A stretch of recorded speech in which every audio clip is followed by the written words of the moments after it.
ഞാൻ റെഡിയായി, ദിയ റെഡിയായി, ശരത് റെഡിയായോ? അച്ചു റെഡിയാണോ? അച്ചു ഉറക്കത്തിലാണ് കേട്ടോ.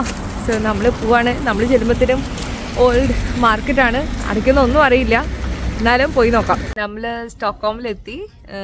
സ്റ്റോക്ക്ഹോമിൽ ഇവിടെ വെയിറ്റ് ചെയ്തുകൊണ്ടിരിക്കുകയാണ്. സബന അവിടെ നിന്ന് പോന്നു എന്നാണ് പറഞ്ഞത് അല്ലേ? പോന്നോ? ഓക്കെ. അപ്പോൾ ഇനി സബിൻ എന്ന് പറഞ്ഞിട്ടുണ്ടെങ്കിൽ നമ്മുടെ ജൂനിയർ ആയിരുന്നു കേട്ടോ. നമ്മുടെ ഒരു വർഷമായിരുന്നോ 2 വർഷമായിരുന്നോ? 2 വർഷം. നമ്മൾ 3rd ഇയർ ആയിരുന്നപ്പോഴത്തേനും ഫസ്റ്റ് ഇയർ ആയിരുന്നു. അപ്പോൾ അവനിവിടെ സ്റ്റോക്ക്ഹോമിൽ വന്നിട്ടുണ്ട്. സബിൻ്റെ വൈഫ് ശ്യാമ ഇവിടെ പഠിക്കുന്നുണ്ട്. ശ്യാമ യോങ് ഷോപ്പിലാണ്, സബിൻ ഇവിടെ സ്റ്റോക്ക്ഹോമിലാണ്. വേറൊരു കൺട്രിയിൽ വന്നിട്ട് നമുക്ക് നമ്മുടെ ഒരു ഇന്ത്യൻ ഫ്ലാഗ് കാണുമ്പോൾ ഭയങ്കര സന്തോഷമാണ് അല്ലേ? അപ്പോൾ ഇതാണ് എംബസി ഓഫ് ഇന്ത്യ. നമ്മുടെ ലാറ്റ്വിയയുടെയും സ്വീഡൻ്റെയും ഒന്നിച്ചുള്ള എംബസിയാണ് കേട്ടോ. അത് എംബസി ഓഫ് ഇന്ത്യ ആണ്, which is placed in Stockholm. ഇപ്പോൾ കറൻ്റ്ലി നമ്മുടെ ലാറ്റ്വിയയ്ക്ക് ഒരു ഡെഡിക്കേറ്റഡ് എംബസി ഇല്ല. അപ്പോൾ if they need any assistance from Indian diplomatic services they have to contact the Indian embassy in Stockholm. ഞാൻ യൂട്യൂബ് തുടങ്ങാനായിട്ട് മെയിൻ 2 ആളുകളാണ് ഉണ്ടായിരുന്നത്. ഒന്ന് സബിനും, ഒന്ന് ആഷിക്കും. ഇവർ പറഞ്ഞാണ് ഞാനൊരു ഫൈനൽ ഡിസിഷനിലേക്ക് എത്തിയതും യൂട്യൂബ് സ്റ്റാർട്ട് ചെയ്യുന്നതും. എൻ്റെ ലൈഫിൽ ഞാൻ ഭയങ്കരമായിട്ട് വിശ്വസിക്കുന്ന കുറേ ആളുകളൊന്നുമില്ല കേട്ടോ. മാക്സിമം ഒരു 10 പേരൊക്കെ ഉണ്ടാവും. ആ 10 പേരെയും എനിക്ക് ഈസി ആയിട്ട് പറയാനും പറ്റും. അപ്പം അതിലൊരാളാണ് സബിൻ എന്ന് പറഞ്ഞിട്ട്. പെട്ടെന്ന് എനിക്ക് എല്ലാവരെയും അങ്ങ് കണ്ണടച്ച് വിശ്വസിക്കാനായിട്ട് ഭയങ്കര പേടിയുള്ള ഒരാളാണ് ഞാൻ. മേ ബി അത് എൻ്റെ ലൈഫിൽ നിന്ന് എനിക്ക് തന്ന എക്സ്പീരിയൻസ് ആവാം, അറിയില്ല. പക്ഷേ ആ ഒരു 10 പേരെന്ന് പറഞ്ഞിട്ട് ഞാൻ എൻ്റെ ലൈഫിൽ ഭയങ്കര വാല്യൂ കൊടുക്കുന്ന ആളുകളായിരിക്കും. നമ്മളിപ്പോൾ വന്നിട്ടുള്ള സ്ഥലത്തിൻ്റെ പേര് ഗംല സ്റ്റാന്. ഇതിവിടെ സ്റ്റോക്ക്ഹോമിൽ ഒരു ഓൾഡ് ടൗൺ ആണ്. നമ്മൾ ഗംല സ്റ്റാനിലെത്തി കേട്ടോ. ഇവിടെ ഓൾമോസ്റ്റ് എല്ലാ ഷോപ്സും ക്ലോസ്ഡ് ആണ്. നമുക്ക് നോക്കാം. അവിടെ മാർക്കറ്റ് ക്ലോസ്ഡ് ആയി എന്നാണ് ഗൂഗിളിൽ കാണിക്കുന്നത്. എന്നാലും ചുമ്മാ നടക്കാം. ഈ പ്ലേസ് 1252 തുടങ്ങിയ ഒരു മിഡീവൽ ടൗൺ ആണ് കേട്ടോ. And it's one of the best preserved old towns in Europe എന്ന് തന്നെ പറയാം. ഭയങ്കര രസമാണ് ഇതിൽ കൂടെ ഇങ്ങനെ നടന്നുകൊണ്ടിരിക്കാനായിട്ട്. കുഞ്ഞു കുഞ്ഞു സ്ട്രീറ്റ്സും നല്ല കളർഫുൾ ആയിട്ടുള്ള ബിൽഡിങ്സും കുറേ ഒരു മിക്സ്ചർ ഓഫ് ഹിസ്റ്ററി, കൾച്ചർ എല്ലാം ഈ പ്ലേസിനെ വളരെ യുണീക്ക് ആക്കുന്നുണ്ട്. അപ്പോൾ സ്വീഡനിൽ സ്റ്റോക്ക്ഹോമിൽ വരുന്ന ആളുകളും മസ്റ്റായിട്ട് വിസിറ്റ് ചെയ്യാൻ പറ്റിയ ഒരു അടിപൊളി സ്ഥലമാണ് ഗംല സ്റ്റാൻ എന്നുള്ളത്. കുറച്ച് കഴിഞ്ഞപ്പോഴത്തേനും എനിക്കും ശരത്തിനും അച്ചുവിനും ദീക്കും സബിനും ഒക്കെ വിശന്ന് തുടങ്ങി.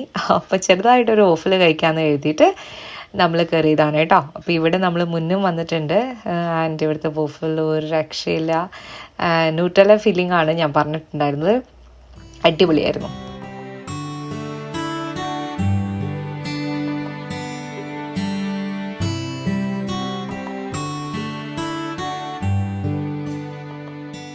ഈ വ്ളോഗൊക്കെ സ്റ്റാർട്ട് ചെയ്ത് കഴിഞ്ഞാലേ പുതിയതായിട്ട് കുറേ കാര്യങ്ങൾ കൂടെ നമുക്ക് പഠിക്കാനായിട്ട് പറ്റില്ല.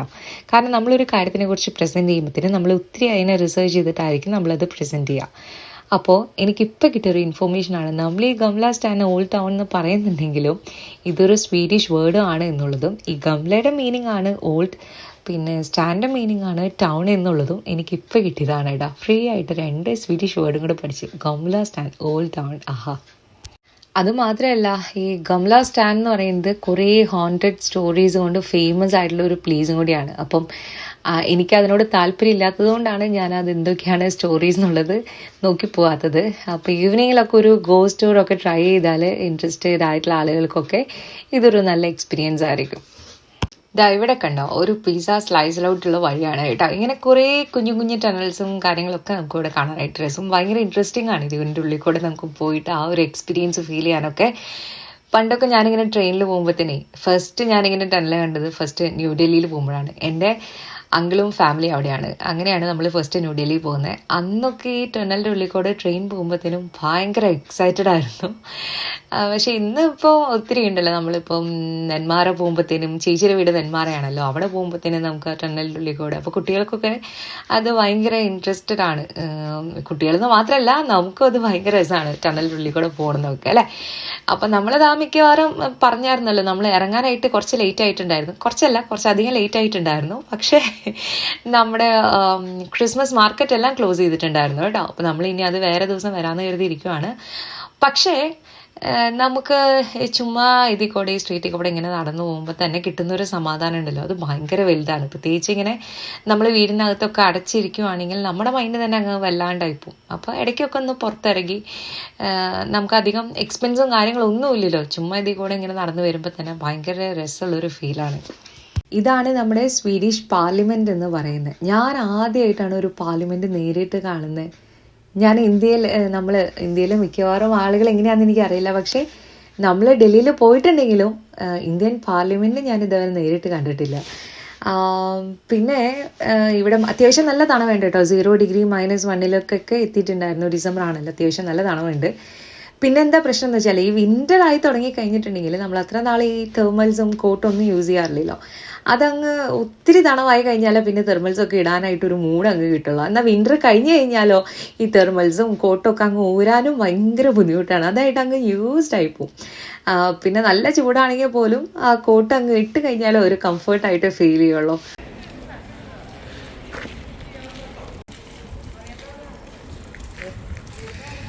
ചേച്ചി ഈ സ്ഥലം ഏതാണെന്നറിയോ? കാലാപാനി സിനിമ ഷൂട്ട് ചെയ്ത് ജയിലാണ്. അത് നോക്കി കണ്ടോ, അല്ല അവിടെ ഇരുന്നാട്ടോ മോഹൻലാൽ നോക്കുന്നത് കണ്ടോ. ഇവിടെ വെച്ചിട്ട് മോഹൻലാലിൻ്റെ പുറത്ത് പൊള്ളിക്കുന്നു. ഇവനത് പറഞ്ഞത് തമാശക്കാണെങ്കിലും എനിക്ക് പിന്നീട് ഒരു ഡൗട്ട് തോന്നിയിട്ടാ, ഇനി ശരിക്കും ഇവിടെ വെച്ചിട്ടെങ്ങാനാണോ കാലാപാനി ഷൂട്ട് ചെയ്തത് എന്നുള്ളത്. അങ്ങനെ എടുത്ത് നോക്കി, അപ്പോൾ ഇവിടെ ഒന്നല്ല കേട്ടോ, കാലാപാനി ഷൂട്ട് ചെയ്തത് കേരളത്തിലും ചെന്നൈയിലും ആൻഡമാൻ നിക്കോബാറിലും വെച്ചിട്ടാണ്. പക്ഷേ ആ വീഡിയോസ് അതിൽ ഞാൻ എടുത്ത് നോക്കിയപ്പോഴത്തേനും ഏകദേശം കാണാനായിട്ട് ഒരുപോലെ തന്നെ ഇരിക്കുന്നുണ്ടായിരുന്നു. ഇനി എന്നെ ഒന്ന് സൂക്ഷിച്ച് നോക്കിയേ, എൻ്റെ നടത്തത്തിൽ എന്തെങ്കിലും പ്രശ്നം തോന്നുന്നുണ്ടോ? ആ ബൂട്ട്സ് ഞാൻ ആദ്യമായിട്ടൊന്ന് ട്രൈ ചെയ്തതാണ് കേട്ടോ. പക്ഷെ എൻ്റെ കാലിനത് സ്യൂട്ടല്ലായിരുന്നു, കുറച്ച് ടൈറ്റ് ആയിരുന്നു, അതുകൊണ്ട് നല്ല പെയിൻഫുൾ ആയിരുന്നു. ഇത് പണ്ട് കടലിൽ കളഞ്ഞു പോയ രാജാവോ കണ്ടോ, രാജ്ഞിമാരെ ഇട്ടിരിക്കുന്നുണ്ടോ, തിരയൊക്കെ ഉണ്ടോ സൈഡിൽ, തക്കാളി മുന്തിരിയൊക്കെ ഉണ്ടല്ലോ. ഇവനെ ചുമ്മാ ഓരോ കഥകൾ അങ്ങ് അടിച്ചു വിട്ടുകൊണ്ടിരിക്കുകയാണ് കേട്ടോ. ഇവിടുത്തെ ആളുകൾക്കൊക്കെ മലയാളം അറിയാഞ്ഞത് വളരെ നന്നായിരുന്നു, പല സന്ദർഭങ്ങളിൽ എനിക്ക് തോന്നിയായിരുന്നു. ഈ ഇടയിലിടയിൽ നമ്മൾ ഈ ഗംല സ്റ്റാൻഡിൽ കൂടെ നടന്നു പോകുമ്പോഴത്തേനും കുറേ ഈ ലൈൻസിൻ്റെ സ്കൾപ്ചേഴ്സ് വെച്ചിരിക്കുന്നത് നമുക്ക് കാണാം. ഗംല സ്റ്റാൻഡിൽ മാത്രമല്ല, സ്റ്റോക്ക്ഹോമിൽ പല സ്ഥലത്ത് നമുക്ക് കാണാനായിട്ട് പറ്റും.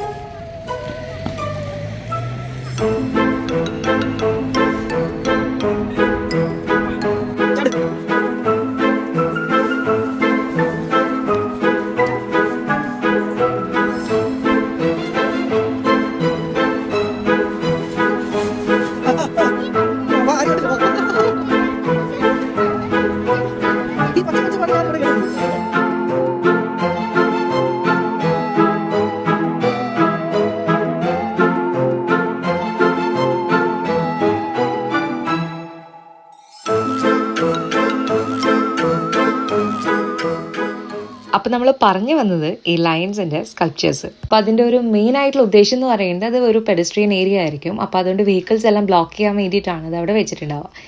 പിന്നെയുള്ളൊരു ക്വസ്റ്റ്യൻ എന്തുകൊണ്ടാണ് ലയൺ എന്നുള്ളതാണ്. ലയണിന് പകരം വേറെ ഏതെങ്കിലും അനിമൽസിൻ്റെ സ്കൾപ്ചേഴ്സ് എന്തുകൊണ്ട് വെക്കുന്നില്ല എന്നുള്ളതാണ്. അത് എന്താണെന്ന് വെച്ചിട്ടുണ്ടെങ്കിൽ ഇവിടെ ഗംല സ്റ്റാൻഡ് എന്നൊക്കെ പറഞ്ഞിട്ടുണ്ടെങ്കിൽ അവർ അത്രയും പ്രൊട്ടക്റ്റീവായിട്ട് കൊണ്ട് നടക്കുന്ന ഒരു ഹിസ്റ്റോറിക് അല്ലെങ്കിൽ അവരുടെ ഒരു കൾച്ചർ തന്നെയാണ്. അപ്പോൾ അതുകൊണ്ട് തന്നെ ആ ഒരു സേഫ് ഗാർഡ് എന്നുള്ളൊരു കോൺസെപ്റ്റിലാണ് ലയനെ അവർ ചൂസ് ചെയ്ത് ഇവിടെ വെക്കാനായിട്ടുള്ള കാരണം.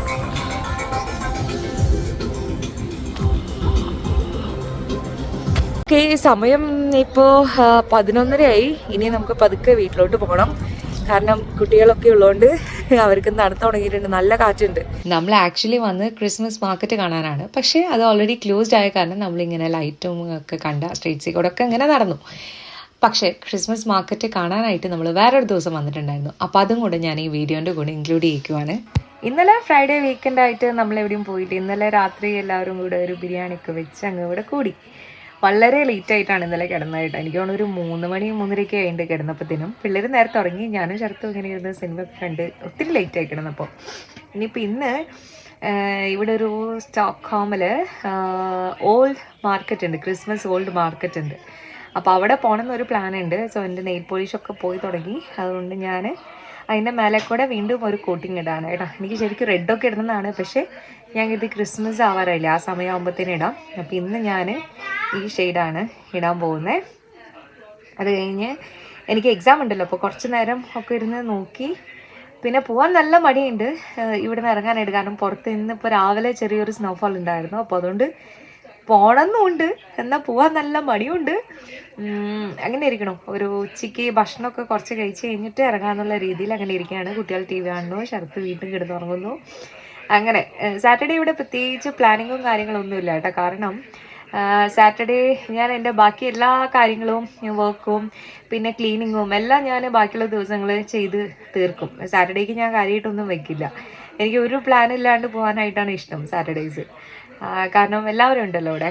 അപ്പോൾ അതുകൊണ്ട് ഇന്ന് മൊത്തത്തിൽ ഫ്രീ ആണ്, പ്രത്യേകിച്ച് ഒരു പ്ലാനൊന്നും ഇല്ല. അപ്പോൾ കുറച്ച് കഴിയുമ്പോഴത്തേനും പുറത്ത് പോകണം. ഓൾഡ് മാർക്കറ്റ് എങ്ങനെയാണ് എന്നുള്ള കാര്യങ്ങളും അതിനെക്കുറിച്ചുള്ള ഡീറ്റെയിലൊക്കെ ഞാൻ പറഞ്ഞുതരാം കേട്ടോ. ഓക്കെ. നാട്ടിൽ നിന്ന് വരുമ്പോഴത്തേനും ഞാൻ നല്ല ദോശതവയൊക്കെ കൊണ്ടുവന്നിട്ടുണ്ടായിരുന്നു കേട്ടോ. പക്ഷെ ഇപ്പോൾ ഓൾമോസ്റ്റ് ഒരു 1.5 വർഷമായല്ലോ. അപ്പോൾ അതിൻ്റെ താഴത്തെ ആ ഒരു സ്റ്റീലിൻ്റെ ആ ഒരു ഇതൊക്കെ അങ്ങനെ അടർന്നു പോന്നിരിക്കുന്നു. അപ്പോൾ ഈ ഒരു ദോശത്തവ ഞാൻ ഇവിടെ തന്നെ വാങ്ങിയതാണ്. അപ്പോൾ അതിന് ശേഷം ഞാൻ കുറച്ച് നേരം പഠിക്കാനായിട്ട് ഇരുന്നു. ഞാൻ മുന്നേ പറഞ്ഞിട്ടുണ്ട് എനിക്കിങ്ങനെ നോട്ട്സ് ഇങ്ങനെ കുറേ കളേഴ്സിൽ വളരെ നീറ്റായിട്ട് എഴുതണം, അങ്ങനെ ഇഷ്ടമുള്ള ഒരാളാണ്. അപ്പോൾ ഈ ഒരു എക്സാം എനിക്ക് ഓപ്പൺ ബുക്ക് എക്സാമാണ് കേട്ടോ. നമുക്ക് ഈ ബുക്സും നമ്മുടെ കയ്യിലുള്ള റെഫറൻസസും നോട്ട് ബുക്സ് എല്ലാം നമുക്ക് കൊണ്ടുപോകാം. അപ്പം ആ കോൺസെപ്റ്റുകൾ ഞാൻ എഴുതി വെക്കുകയാണ്. എന്തെങ്കിലും നമുക്ക് അറിയാത്തതുണ്ടെങ്കിൽ ജസ്റ്റ് ഒന്ന് നോട്ട് ചെയ്ത് ഇതിൽ റെഫർ ചെയ്താൽ മതിയല്ലോ. ക്രിസ്മസ് മാർക്കറ്റിൽ എത്തിയേക്കാണ്.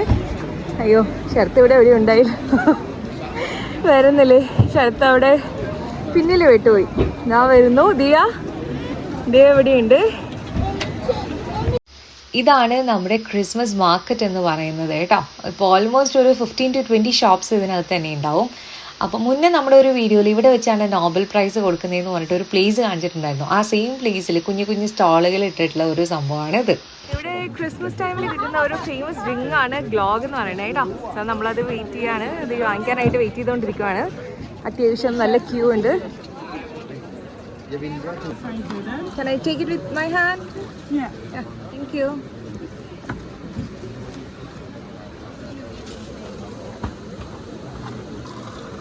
പിടിച്ചതിയാ?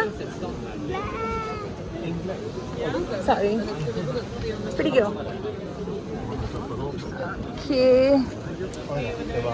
യാ.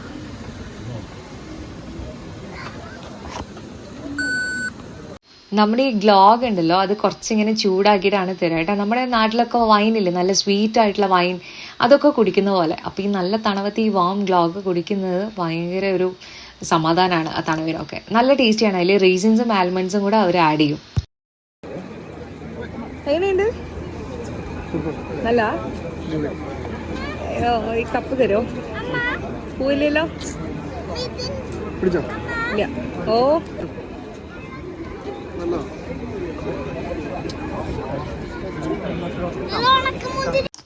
നമ്മൾ പറഞ്ഞില്ലേ ഇവിടെ ഒത്തിരി ഷോപ്സ് ഉണ്ടെന്ന്. അപ്പോൾ എന്തൊക്കെ ഷോപ്സാണെന്ന് അറിയണ്ടേ? ഇവിടെ ഹാൻഡ് മെയ്ഡ് ആയിട്ടുള്ള കുറേ ക്രാഫ്റ്റ്സ് ഇവരുടെ, പിന്നെ കുറേ ഓർണമെൻറ്റ്സ് ഉണ്ടാവും. പിന്നെ നമ്മുടെ ജിഞ്ചർ ബ്രെഡ്, സാഫ്രോൺ ബൺസ്, പിന്നെ ഓഫ് കോഴ്സ് നമ്മൾ നേരത്തെ കുടിച്ച വൈൻ, പിന്നെ ട്രഡീഷണൽ ആയിട്ടുള്ള കുറേ സോസേജസ്, കാൻറ്റീസ്, അങ്ങനെ ഒത്തിരി. നമ്മുടെ ഒരു നാട്ടിലൊക്കെ ഒരു ചെറിയ എക്സിബിഷനൊക്കെ നടക്കില്ലേ, അതേപോലെ. പക്ഷെ അത്രയ്ക്കും അങ്ങ് ഇല്ല, എന്നായിരുന്നാലും നമുക്കൊരു സമാധാനത്തിനൊക്കെ പോകാൻ പറ്റുന്ന ഒരു ചെറിയ എക്സിബിഷനൊക്കെ പോലെ. പിന്നെ ക്രിസ്മസിൻ്റെ കുറേ ഡിക്കോർ ഐറ്റംസും ഉണ്ട്, കുഞ്ഞു കുഞ്ഞു ഗെയിംസ് ഉണ്ട് കേട്ടോ. അപ്പോൾ ഈ ഒരു ഗെയിം നമ്മൾ കളിച്ചിട്ടുണ്ടായിരുന്നു, പക്ഷെ നമുക്ക് വിൻ ചെയ്യാനൊന്നും പറ്റിയില്ല. എന്നാലും ഒരു രസമാണല്ലോ, അപ്പോൾ അതുകൊണ്ട് നമ്മൾ ഇത് പ്ലേ ചെയ്തിട്ടുണ്ടായിരുന്നു.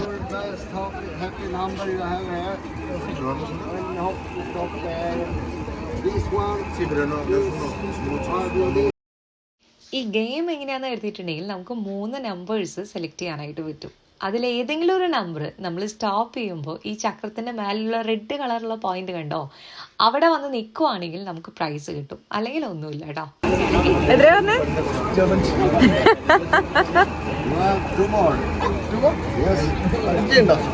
അവളെ ഒരെണ്ണം പറഞ്ഞോട്ടോ. 1 തൊട്ട് 100 വരെയുള്ളതിൽ ഏത് നമ്പറാണ് വേണ്ടത്? 30 വരെയുള്ളതിൽ 30 വരെയുള്ളതിൽ ഞാൻ പറയും 13 and 7. Yeah. And you see this one, the red one, you push down.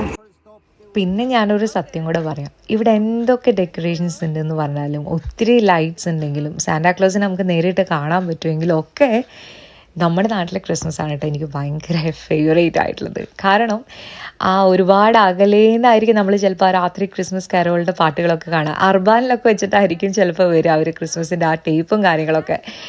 ചിലപ്പോൾ ഒരു റെഡ് ഷർട്ടും ഈ ക്രിസ്മസ് അപ്പൂപ്പനെ മുഖംമൂടി മാത്രമേ ഉണ്ടാവുമായിരിക്കുള്ളൂ ക്രിസ്മസ് പാപ്പായ്ക്ക്. എന്നിരുന്നാലും കൂടെ അതിൻ്റെ ആ ഒരു എക്സൈറ്റ്മെൻറ്റ് ഒന്നും എനിക്ക് ഇവിടെ കിട്ടുന്നേ ഇല്ല. ആ ഒരു ത്രില്ലും പിന്നെ ആ ഒരു എന്താ പറയുക, നമ്മൾ പള്ളിയിൽ രാത്രി പാതിര കുർബാനയ്ക്ക് പോകുന്നതും ആ ഒരു ക്രിസ്മസ് ട്രീയിൽ നിന്ന് 10 രൂപയ്ക്കൊക്കെ കുഞ്ഞു കുഞ്ഞു ഗിഫ്റ്റുകൾ നമ്മൾ വാങ്ങിക്കുന്നതും ഒക്കെ ഭയങ്കര മിസ്സിങ് ആണ് കേട്ടോ. അതൊക്കെയാണ് ക്രിസ്മസ് എൻ്റെ മനസ്സിൽ. മേ ബി നമ്മൾ ചെറുപ്പം തൊട്ടേ അതങ്ങനെ കണ്ടു വന്നതുകൊണ്ടായിരിക്കും. ഓക്കെ, എനിവേ ക്രിസ്മസ് വ്ലോഗ് കുറച്ച് ലേറ്റായി. എന്നിരുന്നാലും കൂടെ അടുത്ത 2025 അഡ്വാൻസ്ഡ് ഹാപ്പി ക്രിസ്മസ് ഞാൻ പറയുകയാണ്. എല്ലാവർക്കും നല്ലൊരു വീക്ക് ആശംസിക്കുന്നു. Thank you for watching. By.